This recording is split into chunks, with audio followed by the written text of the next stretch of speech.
Welcome to Beyond Bitcoin's bonus Hangout edition. To help further educate the BitShares community of potential partnerships and opportunities that reaches well beyond our ecosystem. A common ground where ideas and plans come to unite, wielding the true potential, possibilities, and power of the blockchain technology that we call BitShares. If you feel engaged to participate in these crucial conversations, then please visit beyondbitcoin.org for future Hangouts.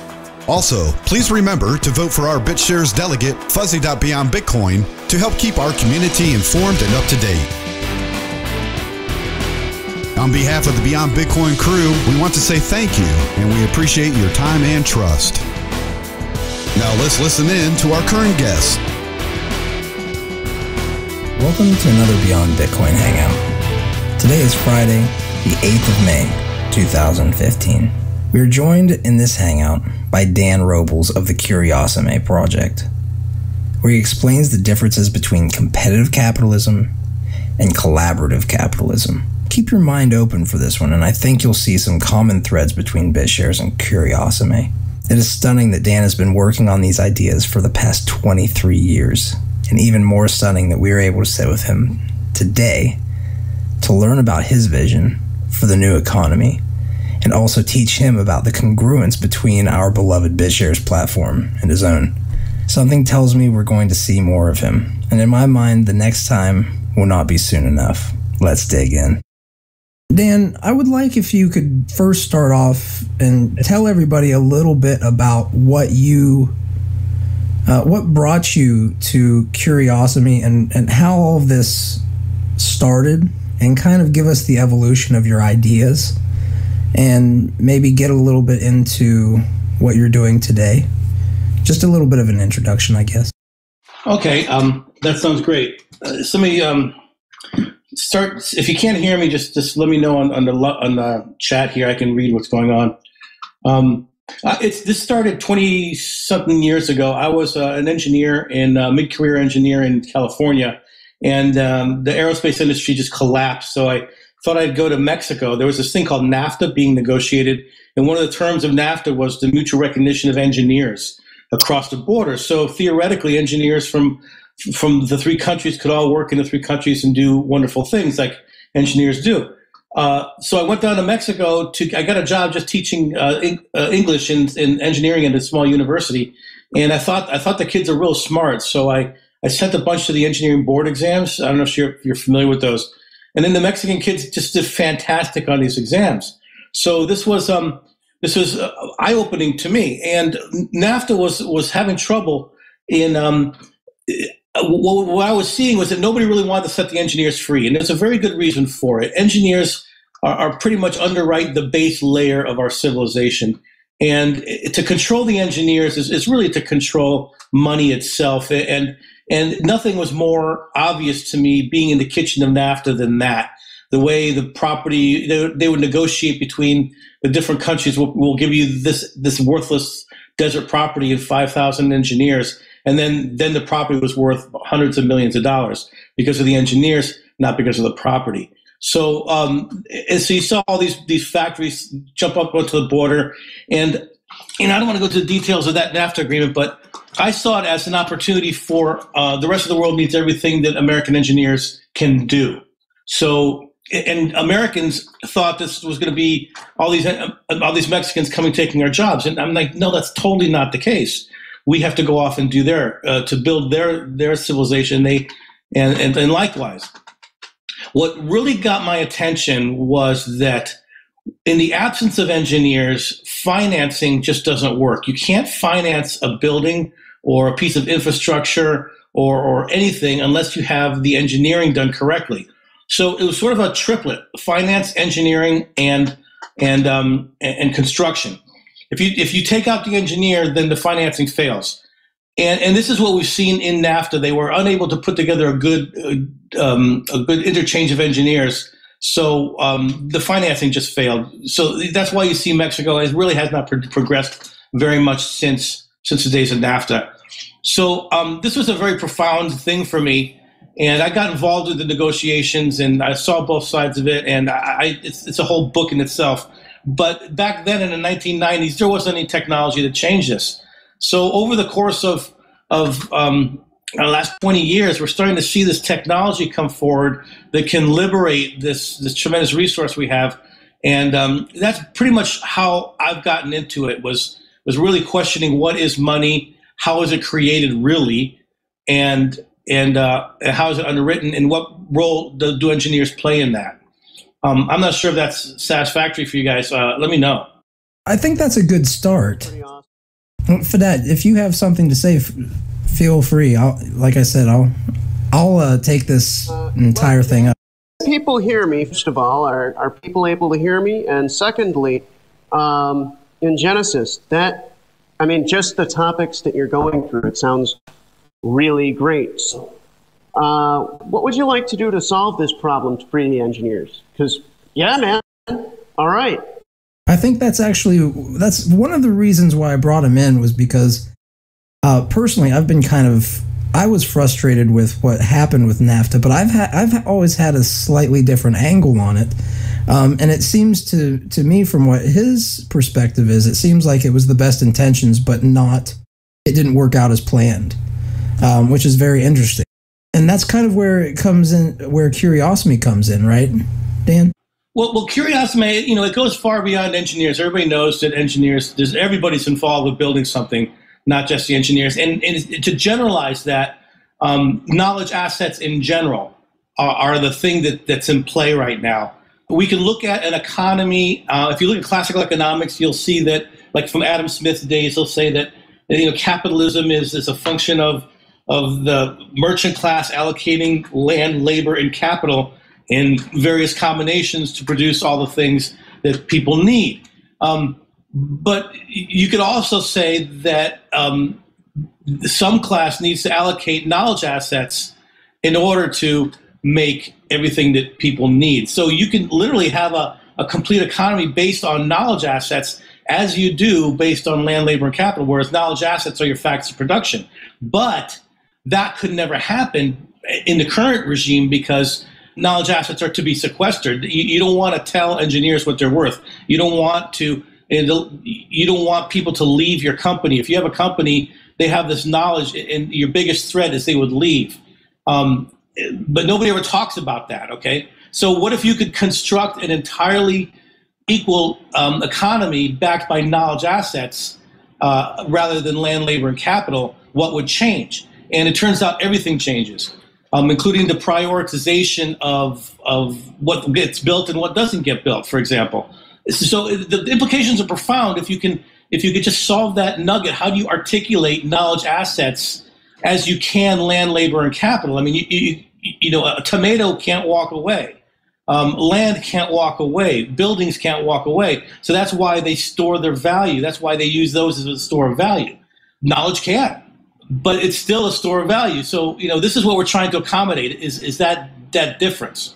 And this is kind of where we get into whenever I was paying attention to your other talks, you talk about switching people from the intangibles on the balance sheet to the tangibles, correct? You have to have an accounting system for intangibles. There is no accounting system for intangibles. That's why they're called intangible. I mean, it's such a nuance that we've just, we accept it for what, and that's the door out, really, is to build an accounting system for intangibles, and therefore they wouldn't be called intangibles anymore. They would become tangibles. It's a little odd, but right now we do have an accounting system for tangibles, notably money and property and wealth and power, and these are all the tangibles out there that are driving the economy. But the majority of the value on earth, if not all of it, is really intangible value between your ears and my ears. It's just that we can't articulate it. There is no system to articulate that. So this is what Curiosumé does, is it sets that free. I just wanted to say that actually I kind of disagree with that. I think that there is a system in place for pricing knowledge assets, but it only exists at the highest levels. Now, let me give you an example. Apple, Google, etc. Those are knowledge assets. Apple stock or Google stock, those reflect the value of the knowledge inside of the corporation. So anyway, I don't know. What do you think about that? Well, the best example I have is, yeah, you're right, but the stock itself is the converter. The stock converts the intangible into a tangible object that people can trade on an exchange. It's not. It just represents. It's a derivative. It's something whose value is derived from the value of something else. So let's not fool ourselves into thinking that that's actually an intangible. It is a tangible because it's been converted, and that's a system called Wall Street, which that's what they do. They convert knowledge assets from intangible into tangible objects that people can exchange. And you're 100% right about that. When I was at Boeing, when every time the mechanics go on strike, the price of Boeing stock goes up because, in the short term, they're going to save on salaries. But when the engineers went on strike in year 2000 or so, or 1999, Boeing stock lost a third of its value because the market was responding to this loss of knowledge assets. Okay, so it's hugely tangible, and we have this. It's ours. It belongs to us. And if we had this opportunity to articulate it in a form that we can use, that's accessible to us, then we would be the ones holding this value and driving these the priorities. And Ken Code here says, sure, in a free market, in a rigged market, though. And this is actually, if you don't mind, I'd like to, I don't know if everybody's familiar with Catherine Austin Fitts, but I'd like to play something real quick that speaks to a little bit to a topic that Ken Code is bringing up here, especially with concern to the digital age. But as I said in the when we talked last, I am very worried about the level of violence going up to deal with the tensions resulting from this. If you look at the debt, Greg, there's several things to point out. One, the debt is very high, but it is bifurcated between people who are borrowing in a currency they can print and people who are borrowing in a currency they can't print. And that's of great concern to us because with a global slowdown, a lot of people have borrowed in dollars and now they've got to pay it back. At the same time, they've got to earn dollars in an economy where it's tougher to do. So that's issue number one. The second thing is you have really divided into two classes of people who are being entrapped and people who are doing the entrapping. And that relates to what I just said about the dollar and where the dollar could stand. My concern when I finished the report, I thought, I'm almost tempted instead of calling this planet debt to call it planet entrapment. So coming into the bailouts, we saw two things happen. One is we took all the debt that was sitting on the banks, or much of the debt that was sitting on the G7 banks' balance sheet, and shifted over into the sovereign governments. And then the second thing we did was we lent tremendous amounts of money to the developing world, which wasn't that leveraged coming into the bailouts. And the leveraging of the developed worlds, or the developing worlds, is one of the reasons for the growth in the economy since 2007. And now that they're fully levered up, the question is, where do we go from here? And it's why you see all sorts of leaders around the globe talking about, what's the end game here? What's the exit plan? She's talking about how the system itself almost seems engineered to entrap people and to hold these markets captive, right? So what is your stance on that, and where do you and let's go from there. Well, that's exactly the case. I mean, and what we talk about, and if you saw the video for Curiosumé, it's 17 minutes long. I apologize for the length. It's kind of hard to put this in a tweet, but the way that the ontologies are set up. So one of the examples I give is an engineer from Boeing could never work for Starbucks, even though they're both into global supply chain management and they have some very delicate processes for the products and so forth. The engineer is responding to the same exact laws of physics, whereas the ontology that we've assigned to that engineer would never allow them to convert to another industry. So in a way, it's the ontology that has everybody sequestered. So when we build Curiosumé, we're using a higher level ontology that's in the public domain, specifically Wikipedia. So when you tag yourself with Wikipedia articles, you're using a commons ontology. So an engineer in this process it's independent of what industry or what silo or what politic or what color of skin or what color of what social strata you're in. that you articulate what you are willing to do in a community. So Curiosumé is, you have to watch the video. I'm sorry, it's an investment of 17 minutes, but that gives we call it an analog to digital converter for knowledge assets. That's all it is. It converts. Once the data comes off Curiosumé, then we have to figure out how to read it. But my suspicion is the quality of the data that comes off Curiosumé, any entrepreneur, especially in the blockchain domain, would know exactly what to do next with that data. And you talk about this in your paper that I linked up here in the chat box regarding the 6 tenets that you were talking about. And I've personally watched some of these videos, and I've found them very interesting, especially with respect to blockchain technology and what that might offer, coupled with what you're doing. Would you like to kind of give an idea? I know it's hard to boil it down to a tweet. As I see it, it's kind of maybe explain the diagram that you have with the collaborative diagram with the teaching and the learner and the collaboration, and the difference between competitive capitalism and collaborative capitalism. Well, let me spread it out a little more. Curiosumé goes into just extreme detail. It's literally specifications, okay, for the development of this application. There's another part called the value game, and then a third part called the wicked tools algorithm. Okay, so these are 3 components to the big picture I'm trying to show you guys. The first one is Curiosumé. Nothing happens without it. Until we build that, then this other stuff has to happen in the analog space. And that doesn't preclude it from happening. In fact, we are doing it now. I own an engineering company, and I pay my bills with it. And as far as anybody else can see, it's just your regular run-of-the-mill, friendly neighborhood engineer. But what we're doing is researching the use of the value game and the blockchain. And so it makes money. So there's a way to make money with this already. Unfortunately, that's the world we live in, so that's a constraint I'm bound by. But here's an example of what we're doing. We're coming up with something called bid pool. And what happens is right now in the bidding process for a construction job, you have everybody is looking at the same job, and then everybody's writing the same bid. So they're duplicating the research 5 times for 5 bidders. Okay, so suppose it costs each one of those people $10,000 to write a bid. So you have $50,000 being spent writing these bids for which only one contractor will win. Okay, so all the rest of the money is wasted.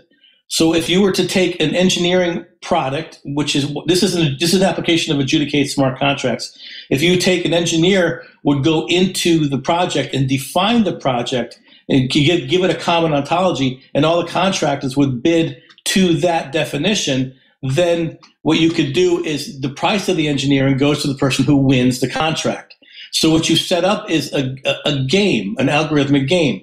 If the owner does not want to select a contractor, then they pay for the engineering. The contractor who wins based on qualifications, they pay the engineering. So it's a simple little game. What it does is it reduces the cost of procurement from A times B to A divided by B. So the value is generated in the use of this contract in a very, very normal and mundane space. But the thing that's really interesting is all of the incentives, the market incentives to behave a certain way in a competitive market have been changed, because now all the backstabbing and all the manipulating and all the buying off and the corruption that's behind a lot of these construction projects disappear because there's no longer a motivation to have them. So I'm just sort of giving a really broad stroke of how something like this would happen in reality. So this is where we are. Our feet are on the ground, believe me. So we are building these things in the real world. So the only thing that the Curiosumé would do would be generalizing this entire process, so that now I can select contractors by algorithm. Now I could select engineers by algorithm, and you can even select clients by algorithm based on certain criteria. And to see the video and see where we're coming from on this. And then the Wicked Tools algorithm, if you watch something move, you can measure it, okay? But it has to move. If it's not moving, if it's static, it can't be measured and there's no data from it. So the velocity at which a value game moves can be used as data. And that data can be used to underwrite a currency. So we're not at the currency level yet. We're not even at the blockchain level yet. We really have to get that top ontology down first, or have very, very specific problems that we're trying to solve, like the engineering problems that I'm in with a very controlled domain. So this is what we're up against, and we're slowly putting it all together. It's kind of interesting because I was listening to Catherine Austin Fitts talk, and I listened to a lot of this stuff. I pay a lot of attention to all these various things that are going on in our world right now. And what comes to mind here is she was talking about how, for the first time in history, we have surveillance on a granular level, coupled with economic warfare that enables, for the first time, economic warfare on an individual level to a degree that we've never seen before. How does this type of approach fix that, or does it? Well, one of the things that we're trying to do is, there's a component of Curiosumé. It's not anonymity until the point of transaction. It's sort of like Craigslist, where you can look at all the data, you can test scenarios, you can run your numbers, you can look at all these things without ever exposing who you are and them exposing who they are. And then at the point of transaction, you compare qualifications and then you transact. What the observations are out there, listening to your phone calls, they're listening to all that stuff prior to your transaction, and then they're trying to influence your transaction with big data, or they're trying to find out what you're going to do next, or find out what you're going to buy next, and that's the part that's probably getting everybody pretty upset. So if everybody has instead of deploying your identity in the pre-transaction, you're deploying a proxy of yourself. Okay, so it's not really you; it's a proxy of you that everybody else can see, and you can see of them, and then you can conduct your research, or build scenarios, or test your numbers, and do whatever you have to do anonymously. But when you do transact, yes, we have to pay taxes. That's fair to a degree. So it's not a complete anti-government thing here. It's just, leave me alone until I'm ready to get the job done. So it puts more of the control in the user's hands. And this actually kind of brings me to a place where I'm sure you're probably familiar with Richard Stallman, right? Yes, I've heard of him. He's really big into the whole freeware movement. Actually, he was the one who arguably started it. And he talks a lot in some of his past interviews that I've read and listened to about an economy where individual users are paid for the data that they give. They can essentially turn on something where they say, I want you to follow my data, and I want you to track what I'm doing right now, and in return you pay me back something for it. Does that have an element in this system, or a place in this system? Absolutely, 100%. That is the essential imperative. This data that we're producing is being used, fed back on us, and then we respond to it, and then it gets fed back again, and people are behaving in ways that nobody really understands. The data that you create, you should be able to sell it. You should be able to own it. That is your property. And this is what Curiosumé and the blockchain will achieve, is that if it's like a how would you say, a toll booth on big data. Because in order to see what you're doing, people have to pay for it. And that could be legitimate. Maybe you would pay a different price for a camera than I would, based on the data that we've contributed to the market. And that's logical, because in advertising, they spend all that money on advertising anyway. But if they had if you had a way to manage that, or they had a way to buy your attention, then you could simply sell your attention, and you would have a revenue stream. So again, that's the general thesis of the blockchain, is to wipe out all the brokers that are out there who control information, and that's exactly what we're trying to do. With respect to the blockchain, I know that you said that you're not quite there yet. What are your thoughts at present, And where do you stand on the different algorithms that are used to bring these tokens into existence? Are you familiar with, for instance, proof of work versus proof of stake versus delegated proof of stake, which is a BitShares system? Well, there's a lot to keep track of, and what I've seen so far is it's just a ledger. I mean, the blockchain is nothing more than the public ledger, and to keep it, we need to keep it as such. Keep our understanding of it as such. What we're envisioning is okay. So let's go back to one of your earlier questions. You're talking about the function of Curiosumé, and what you do is you call yourself a student or you call yourself a teacher in the Curiosumé space, and then you create a supply and demand. The teacher is you create. So if you put yourself on a scale of a student and teacher, then you've created supply and demand, and in the you just cut out. So you're trying to replicate an economy. Whether it's in blockchain or not, in intangibles. And so you have to create supply and demand, you have to have factors of production. And then once you've got that, then you can start applying these tools. What I mean, we're not quite there for blockchain is that we're not quite ready for blockchain. It's in a very, again, we're doing it in engineering, and our objective is to store value in infrastructure. So if you look at a macroeconomic sense, value is stored in the currency, or it's stored in gold, or it's stored in infrastructure, and that's actually where we think is a great place to store value. So we're looking at a currency which is backed by infrastructure, and that would be more of an engineering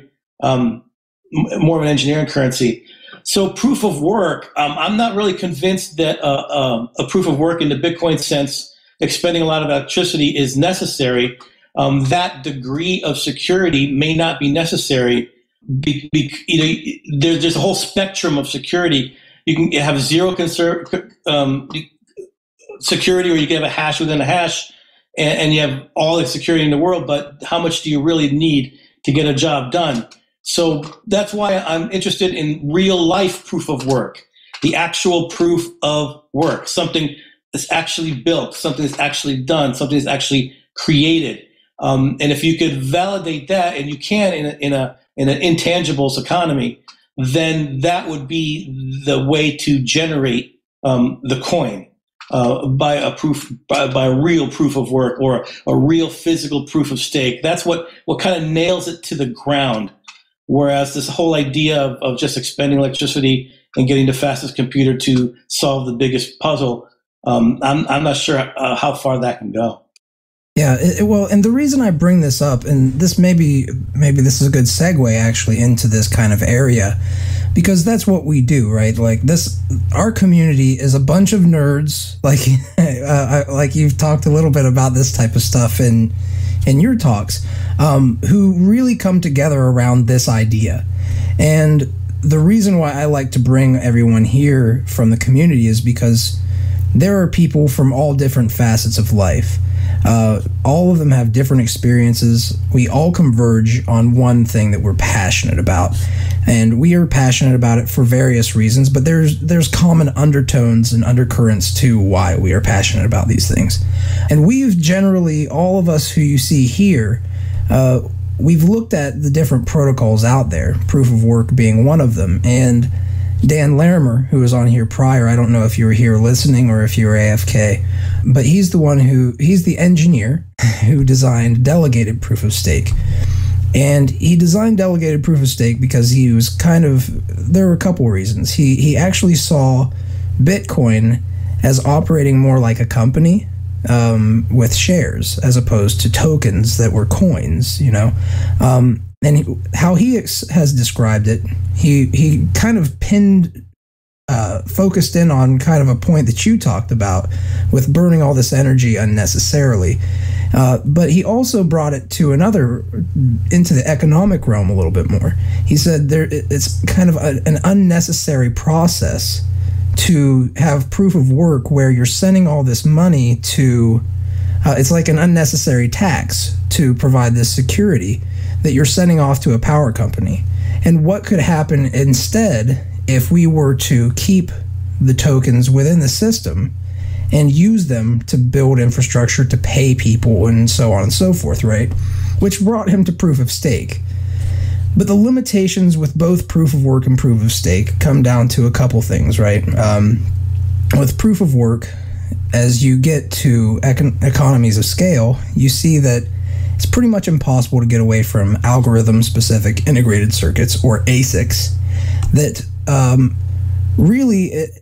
what it ends up happening is you see a centralization of control and power with respect to ASIC manufacturers, right? They become the new Federal Reserve, or however you would want to call it. You know, they're the ones who completely control it.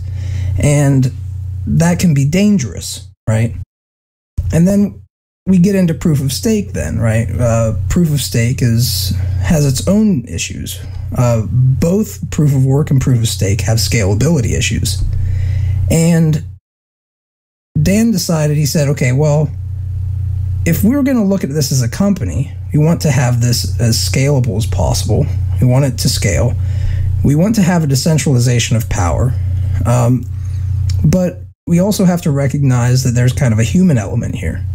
And the human element is kind of absent to a degree with proof of work and proof of stake, because the people who are designated by the system to write these blocks of data and be paid for it, or just simply write the blocks of data, are not chosen in any way, shape, or form, except for,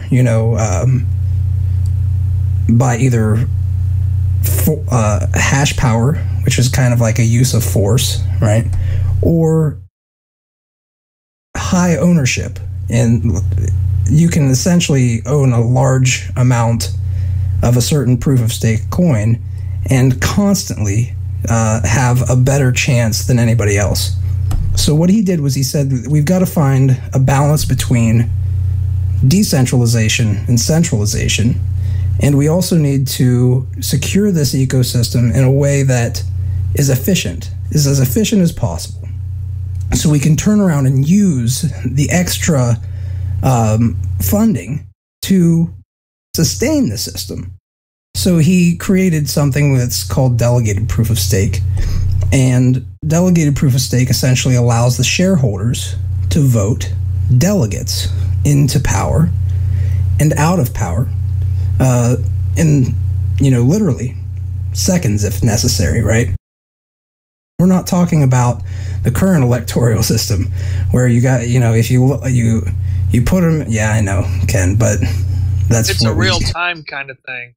Yeah, if I'm doing something and I'm caught, which I will be caught, because the only thing I can really do is fail to sign blocks, I'm going to be kicked out very quickly. You don't have to wait 2 years. You don't have to go through a trial. It's really, based on what the owners of the stakeholders in the ecosystem want to do. And it really creates a very interesting type of ecosystem that I don't know if you're familiar with it. I wanted to give kind of an overview, though, of where we are and where we stand, because I'm kind of interested in your take on it if you hadn't heard it before. I think it could be decentralized even further than that. I think that the scalability issue is not really a problem. Okay, so nothing economic happens until two or more people get together and build something useful. That's what economics is, and that's what we're trying to measure. So what we're doing is, when you kind of see how, I don't mean to be stumped, but we're really kind of on we're not a different path. It's the same thing as what you guys are talking about, but we're trying to get at it from a different arena. People create their own money, okay, in the Curiosumé system by their interactions with other people, and it's measured algorithmically. And those measurements are what would generate this currency. The measurement would be very unique, but we do have user-issued assets, which we could do the same thing. But the one thing that's intriguing with what you just said, and is that it can be measured, and how that's analyzed and measured is a very key difference, I'd say. But there's a lot of overlap here. Okay, so the Wicked Tools algorithm, it's a 5-order differential equation.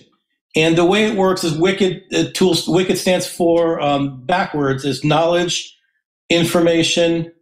It's called data, information, knowledge, innovation, and wisdom. Okay, so a data is just a point on a dot on a graph. 2 bits of data can be connected to form a line, and now you have information. And so you're just taking, if you calculate the slope of the line and so forth, you have information from 2 bits of data. If you have several lines in a map, then you can't interpret them. So you take a higher order derivative, and that's you use that as a measure of knowledge. So one of the problems is you can't measure innovation directly, but you can measure the rate of change of knowledge with respect to time by watching the speed at which the Curiosumé is working. Okay, and you can use that as a proxy for innovation. So what you're doing is you're measuring knowledge, and you're measuring its rate of change over time, and that's what defines innovation. And now you can look at innovation real time, and now you can see where high rates of innovation are occurring, and now you can throw your resources at that in order to facilitate those things. So governance happens more in the realm of watching the data. Where there's change needs to happen in the ontology, wars would be fought in the Wikipedia editorial room instead of on real battlefields, because somebody's battling for the definition of something. So now your governance would be in, what sort of committee do we have defining that term, defining that unit of information, and now that drives the ecosystem forward until it gets changed again. So there's committees, there's actions, there's stakes everywhere, maybe just not organized in the way that we're trying to get it done with the crypto technology. That's why Bitpool is different. It does 2 things. One, it's more efficient because it's decentralized. Everybody knows that, but it also changes the incentives of the actors in play. Okay, and that's where the real value is really going to come from. So all this happens automatically. All this happens autonomously. By changing the incentives, you change the behaviors. Now you can measure those behaviors, and those behaviors now underwrite your next currency. But the currency is the last thing we talk about. It's not the first. We got to get all these other pieces moving before we can establish those real proofs of stake, those real items of work, those real instances where things are getting done. The adjudication is really a proof of work by somebody qualified to make that judgment, and so forth. So that's kind of why I think it's absolutely fascinating, and I entirely see a point where these are going to be absolutely critical elements. But right now, the way society is organized is competing, beating the shit out of each other out there. I just kind of don't see the incentives aligning, which is going to allow a widespread adoption of the things we're talking about. Until we can realign incentives, then we're just hypothesizing. So the question I have then is, how do you foresee these being put onto a blockchain? Who will do that? And how will it be secured? Well, we're doing it with a company which exists, and if you look at Silicon Valley, everybody's preaching the glory of blockchain and how that's going to help VC and all this stuff. We're kind of going at it like a Trojan horse and saying, look, here's a very good way for you guys to exploit knowledge assets. Hey, don't you want to do this? And they're like, beauty, and then they take us in, and then we set their people free. That's kind of how we kind of see it happening. So the transition between the real world and the future is going to be tenuous. But if you could just restate that question again, I may have fallen off the track on you. No, it's just very interesting, because what we see right now is we have these different algorithms out there. Like, for instance, with proof of work, we have Counterparty comes to mind, right? And Counterparty allows users to have user-issued assets, and these assets can then be transferred between different parties, 2 parties for work done, for any number of interaction type interactions between 2 people, right? but there's something there that logs it into the blockchain, which is the miners who work for who are mining Bitcoin, and in return for mining it, they receive Bitcoin as a reward, right? With proof of stake, you have stuff like NXT. It has a common the commonality between the two is user issued assets. Once again, kind of like what Tom was talking about with BitShares. They too have nodes that are part of the network that are designated to place these in the ledger, and they're put into, I know, I'm sorry, Ken, but power. They're given the authority to do this based on people giving them their stake. So I can give you my stake. All the guys in here might have 1 million NXT, and they give you their stake. And because you have, 10% of all the stake in the ecosystem, you are going to sign 10% of those blocks, essentially saying this is, these are transactions are going on to this ledger. And in BitShares, it's slightly different, but you still have delegates who sign these blocks of data with all these transactions in them. And that's how it's secured and how the ledger itself moves forward in time. Does that make sense? Yeah, and what we're doing, though, is we're using engineers, licensed professional engineers.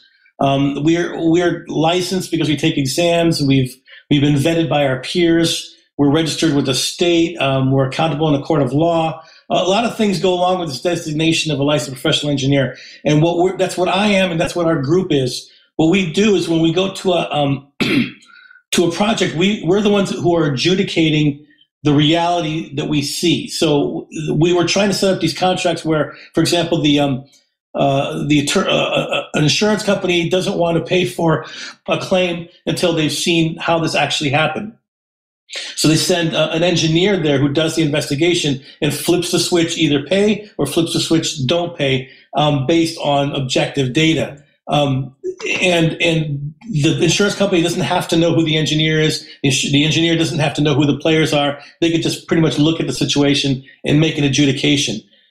That's where we're starting, because at the end of the day, Bitcoin isn't going to work very well if the electricity fails, or if you have no electricity, you have no Bitcoin.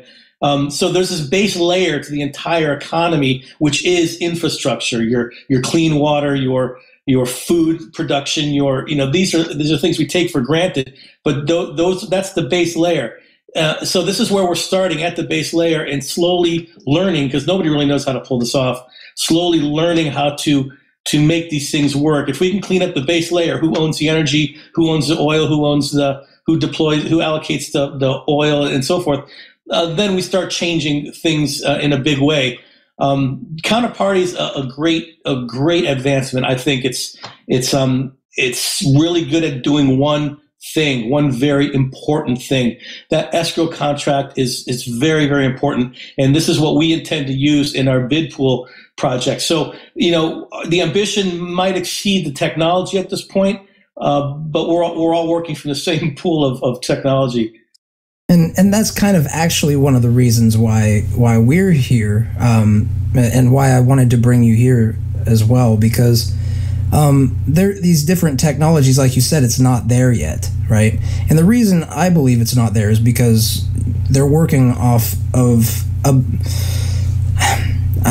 it frustrates people when I say this, but I believe that the protocol itself is running off of Bitcoin. It depends on Bitcoin, which is anywhere between 10 and 60-minute transaction times, right? And these things cause problems. And what it sounds like you're talking about a lot is smart contracts, and maybe they have different smart contract engines, like smart oracles, or Codius, I believe, is another one. And they're moving forward on this stuff. I would like to kind of step back for a second, though, because there are people here. Tom, you might be a good person to ask here. What do you... Are you here, Tom? Yeah, I'm here. What are your thoughts with respect to BitShares being able to do this and the benefits of BitShares over something like these other the potential competitors?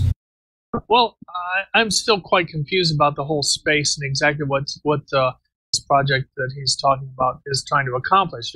He's very high level, very abstract, and you're bringing it down to technologies and terminologies that we're quite familiar with in our space. And I'm having a hard time kind of marrying the two concepts together. He's talking about resource allocation at the engineering intellectual level, and I just don't quite make can't bridge the gap. So I need a little bit more foundation before I can really give you an answer. Fuzzy. Dan, can I say what I think you're saying? Sure. You're looking at counterparty as a means of issuing an asset that can then be directed via smart contract to different parties who, as a means of awarding that person for real life work. Yes. Yeah, you go with that. Okay, so I would like to ask you if you would sit in at some point in time and speak with Bytemaster. Just ask some questions with respect to this, because I am obviously here in the BitShares ecosystem for a reason. I believe that BitShares is the premier tech in this space, and if you see somebody who's in here with us, they probably agree. I see these different... I see value in all these attempts, but I think more in terms of scalability, the ability to have very fast transaction times. I think that those things are going to be problems for the first generations of technology, especially with something like Bitcoin and things that are built off of Bitcoin. Because if you look at Bitcoin right now, they have the Bitcoin Foundation, but the Bitcoin Foundation itself is having a large amount of difficulty with funding its own developers, and they have a very difficult time finding consensus on what changes are going to be added or not added to Bitcoin itself. Counterparty, because it's layered on top of only proof of work coins, it has that inherent problem because it relies on those algorithms underpinning it, right? And, okay, I don't really know too much about the underwriting algorithms. We just feel that if it doesn't work in the real world, there's nothing about Bitcoin that's going to make it work, or any sort of cryptocurrency that's going to make it work better. So it needs to work in the real world, and then the cryptocurrency is a way to make it more efficient by eliminating the need for a lot of vetting, which adds a lot of friction to any market, including the speed friction that you're discussing here. I know Patrick Merck. In fact, we founded the Bitcoin Foundation. I introduced Patrick to the world at a conference several years ago, and that's when the Bitcoin Foundation was formed. So, I know him well. I know what he's trying to deal with. My gosh, I don't envy him. So this is what we're trying to sort of duplicate. If we get something to work in the real world on a real ledger, then we can go to a blockchain ledger and then make it much more efficient. One of the problems is that Bitcoin and that whole ecospace is being driven by venture capitalism. And venture capitalists, they have their priorities. They're looking for the new Uber. They're looking for a new platform where they can collect all the assets and unload all the liabilities on everybody else. So, you're seeing the innovation moving in a direction where the priorities are not quite there. Nobody's looking at base infrastructure, but everybody relies on it. Okay, so once we can get ours to work, then we can draw attention to it, and then people realize that it's going to work. If you think BitShares is something that I could use, then please tell me more, because I can't know everything, and there's so much happening out in the space. I'm doing my piece, and I need folks like you to help me out with the rest of it. Well, the reason I bring it up isn't I'm a fanboy, okay? I'm biased on this. However, if you're not as familiar with this technology, I wanted to bring it out to you and kind of get you thinking about it a little bit. But I do want to say that as much as I do feel pretty comfortable talking about a lot of this stuff, however, we have somebody in our community who is the engineer of this ecosystem. I know a few people who I would love to get you in contact with. One of the things that they've been facing is, we all are trying to dodge the VC gauntlet, as you so aptly stated in your article about Curiosumé. And what you're talking about right now is something that I think is the answers are already starting to emerge in the Bitcoin 2.0 space. But I would like to get you talking to somebody else to give a really succinct answer, right? I know where I can explain things, and I know my limitations. And if it can help you, it can better help you to get to kind of direct you to another thought, somebody who knows even more on a very technical level, especially somebody with an engineering background. I think that you would find yourself enthralled by what's going to be possible.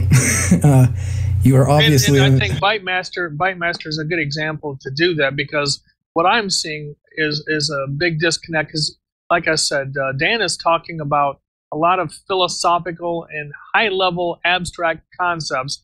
You're talking more practical, everyday infrastructure, and there's some terminology overlap here that's confusing, because even Dan mentions about the efficiency, which has to do with implementation. That's not philosophical. That's nuts and bolts. So there's a lot of crazy ambiguities between the terminologies that are being used in the focus. I see Dan's focus is being more abstract, but he's using issues of implementation and nuts and bolts, which that's where I think and Bytemaster's would be a good resource, because he does think very philosophically and very abstractly, and I think he can merge these two things together and kind of cut through it. I'm having a great deal of difficulty cutting through this to help you out here. Well, and my main thing was there's two things here that I wanted to accomplish today. One, I really like Dan Robles' philosophy. It really resonated with me for obvious reasons, right? I bring you guys in here because all of you have these different things that you're really knowledgeable in that I'm not necessarily knowledgeable in. And whenever I really started digging into his Curiosumé platform, it really started getting me interested. And I felt a feeling very similar to what I felt whenever I entered the BitShares ecosystem. It's an ecosystem where humans are the gold mine, right? It puts humanity at the helm as opposed to just an algorithm. The algorithm is a tool as opposed to it being the beginning and the end of the system, right? Very well said. That's an essential comment. And again, I'm at the limits of what I can do. And at some point, these things have to come together. I need you guys more than as much as you need us. I mean, it's an ecosystem. Could you repeat that concept, Fuzzy? Make sure I understand it. Go ahead and repeat what you said that Dan said was such an important thing. Are you drinking again, Tom? No, hey, I'm joking. I'm joking. No. What I was saying is, I really get the same feeling whenever I started to dig into Curiosumé and I started to listen to Dan talk. Dan Robles, because Bytemaster is Dan too, Dan. But whenever I started getting into what he was talking about, I, as somebody who's always been a community builder, I don't know why I've done that. That's what I've always been interested in, is putting. I see people and I look at them as like puzzle pieces that go together very well, and there's something that I get that I can't quantify out of watching communities interact and really build things that are amazing. Even if I myself can't build it, it's something that brings a lot of passion to me. And whenever I saw what Dan Robles is doing and what his platform is, I was thinking, my God. And it was the same feeling I got when I really started getting into BitShares. And what it was is the underlying fact that the human element is supreme.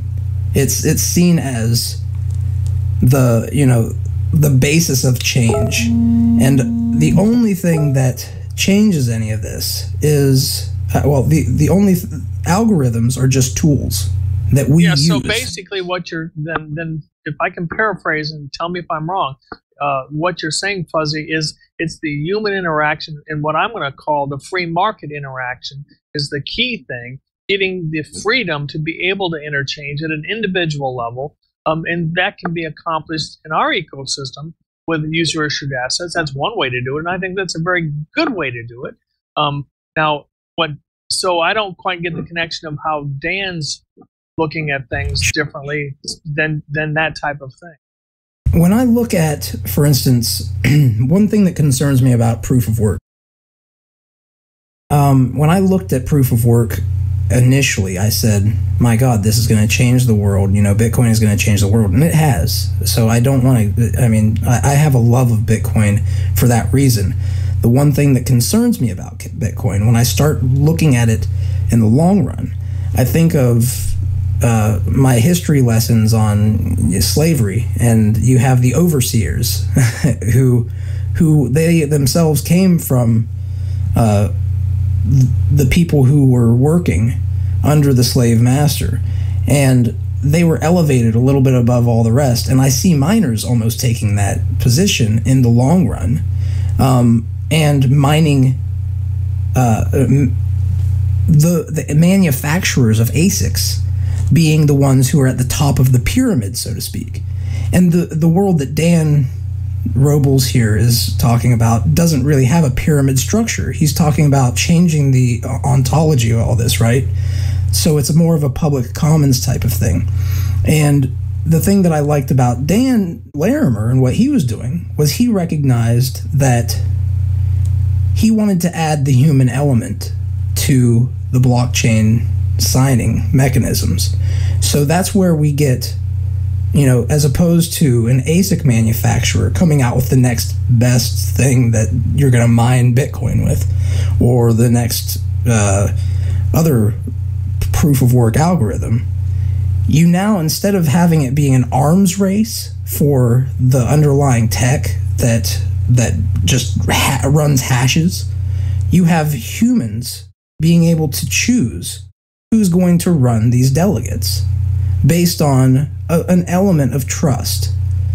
Now, I see potential issues in terms of whether there might be an issue as far as the friction that Dan Robles here is talking about, but the underlying philosophy of putting people first and making them the focal point of these systems, really, whenever I see people coming at these problems from that angle, it really causes me to relax a little bit, because I know that those people who have that end goal are going to eventually find the answer, right? So that's what I try to do, is I want to put people with those philosophies together. And that's kind of why I wanted to introduce you and your project, Dan, to our community. And I wanted to introduce you to our community as well. And I wanted to introduce our community to you. And I think that it would be really awesome if you would maybe stop by at some point in time and maybe ask some of your own questions. And I can also, of course, get you in touch behind the scenes if that's what you'd like. I'm not saying that I want you to do anything, but I do want to offer you options that you may or may not know are available. Because the one problem that I have seen is that BitShares itself, and unfortunately delegated proof of stake by itself, whenever you go out and you read about Bitcoin 2.0, BitShares often is just taken completely out of. You'll hear about all these different projects all listed, and BitShares was one of the first, one of the most innovative, and I can guarantee it's one of the most innovative, and it's completely ignored in the journals that and the articles that you'll read about proof of work and proof of stake and all these different algorithms. So I felt like it was important to get you connected with those who might be able to be in a position to explain some of this stuff to you.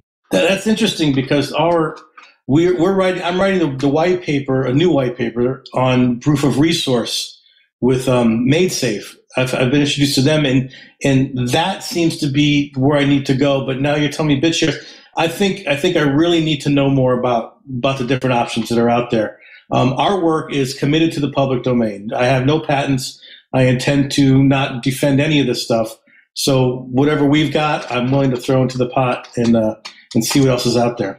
And my feeling is that, like I said, people like you who are looking for just the best answer, we want to throw as many of these ideas as possible in that pot, so you can, go, oh, I don't want this ingredient in there. I don't want this. Whoa, what is this? You know what I mean? We're going to keep that in there, but you can make those choices based off of what you need. And once you understand some of these things, I think that you'll see the benefits of the different technologies out there.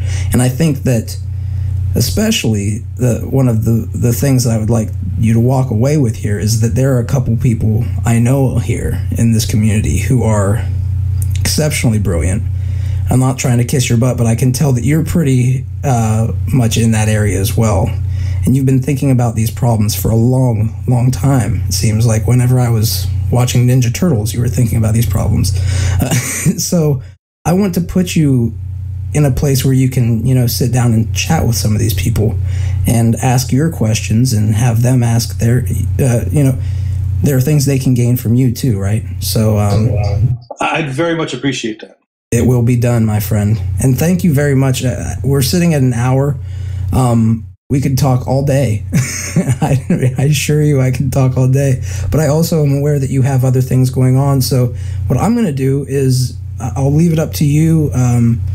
Well, first I'll leave it up to the community. If you guys have anything that you'd like to mention or ask Dan, and then Dan, whenever you feel like you'd like to end it, please just let everybody know how they can contact you. Let them know your website so they can learn a little bit more about your platform, and then we can move forward from there. I guess I'd like to direct to anybody who's interested, that is, I don't want to take your time, direct people to that one single video. And the reason why it's so difficult to articulate this stuff, and I've done it so many times, I've tried so many times that I always, kind of fall on my ass. This particular video actually came out right. It's everything I want to say in the shortest amount of time. It's at the edge of my capabilities to communicate this stuff. So that's why I stick to it. So if you'd watch that, and then we can discuss more about that, and then I have to leave in a little while, but I'll stick around and answer any questions. Real quick, are you talking about reorganizing for the era of social capitalism? Exactly. Okay, because I've watched a bunch of your videos, man. I told you I would, and I didn't realize that I would dig into them as quickly as I wanted to get into them. Yeah, but that was probably, I would say, the most succinct if you have to watch one. And then I'm going to shut up for a moment and let anybody else who feels like speaking speak up. Once Upon a Time is asking, is there a white paper? And I'll add on, if so, where is it? I've got several. I got several white papers. I also have a blog with 500,000 words on it, 500 to 600 articles. I think about the 600 articles. Man. So one of the problems is, who do you write the white paper for? I've written white papers for different audiences, and some get it, or some don't, or fall short. So I never really know. Probably one of the best things to do is we'll talk, and I refer you to some article or so that we've written. There's again 3 components: the value game and wicked tools. These are not trivial, and they follow on to Curiosumé. So that's sort of what we have to work with now. And I've got videos on all of them. So stepping into it slowly might be best. I certainly have a white paper, one called "Hacking the Economic System with Intangibles." I could show you that one, or the New Economic Paradigm is another one that I've written. I could share that one with you as well. I'm going to go ahead and copy and paste into here the link to, and I actually put this into the announcement for Dan for his Hangout. So it's also in the forums. It's an image, but I made it into a link to his video. And then the website is ingenesist.com, INGENESIST.com. And I would say the last the last articles are probably the better ones because I write in sort of a sequence of what's happening at the time. I guess the last 20 or 30 articles, you'll start seeing things, titles like "What if everybody was a Bitcoin?" or you'll get "Why is Curiosumé a bad investment?" The last everything's a derivative. I mean, the last several articles are all pretty pertinent to stuff that we've seen recently. This video was originally published about a year ago in July of last year. What can you describe what's been happening since that video has gone public, and what your focus has been since then? Because that's a fair amount of time. Well, again, I've been doing this for 23 years, so I'm not impatient. It's also got 1,000 views, which isn't very many views. So again, I'm not really looking at numbers. What I've done in the past, there is actually a very good community behind me. July was the FinTech conference in Seattle. I'm speaking at the National Society of Professional Engineers in this July in Seattle. That's the National Society. It's their annual conference, and I'm telling them here's what Bitcoin means to engineers. So, and then some of the people we're talking with, ex Morgan Stanley. The insurance commissioner of a Midwestern state is part of our team. So there's some very important people working on my side on this project. So the Ingenesis is, there are a lot of people involved with that project who I depend, who have offered information. My first and foremost responsibility is to my family. So I do have a job, and this is what. And if it doesn't happen, then it doesn't happen. I'm not like the fire in the gut 21-year-old in Silicon Valley, looking for a flip. If it doesn't happen, it doesn't happen. But this is the best I can do, the most I've got. If people understand it, they don't understand it, and there's nothing I can do other than what I'm capable of doing to express it any better. So that's what it is. A year goes by, another year goes by, and whatever. I'm actually in a place personally where I've come to the point where I feel like I do everything I do for my family, and the blockchain technology has enabled the potential for possibilities that I never believed before could exist. And something like Curiosumé is an idea that also can potentially change this. And the world that I see us going toward, if we don't make a big change, is a world that I fear for my family living in. So I will say this, I appreciate that you've been doing this for 23 years, and I feel very strongly that as long as we are persistent on these ideas, there will be a spark that lights a fire that will someday burn extremely brightly and open up a lot of possibilities that we never thought would ever be available to us. And that brings me hope. So I have a fire in my gut, and I'm very appreciative of the fire that has obviously been in your gut. I don't know that you're doing something for 23 years, man. You got to love it, buddy. So thank you for being so persistent. Well, the thing I'm doing is I'm applying it to the real world. This is how I've managed to somehow eke out a living using these ideas in the economy, and that's what I have to do. And you know what? At the end of the day, people always say, "Great idea, Dan, nice and abstract, but can you feed your family with it?"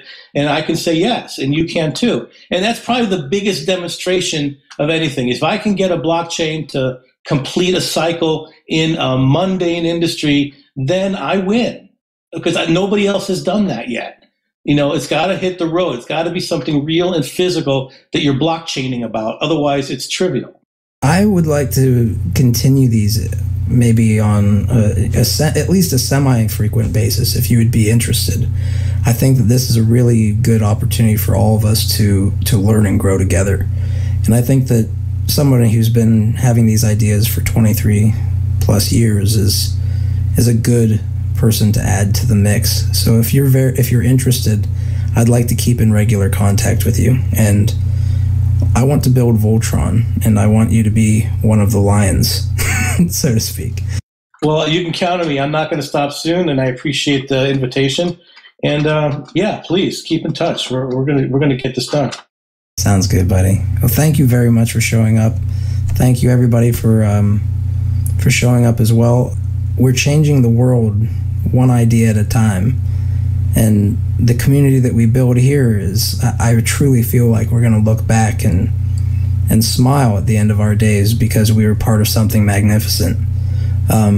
Thank you for contributing.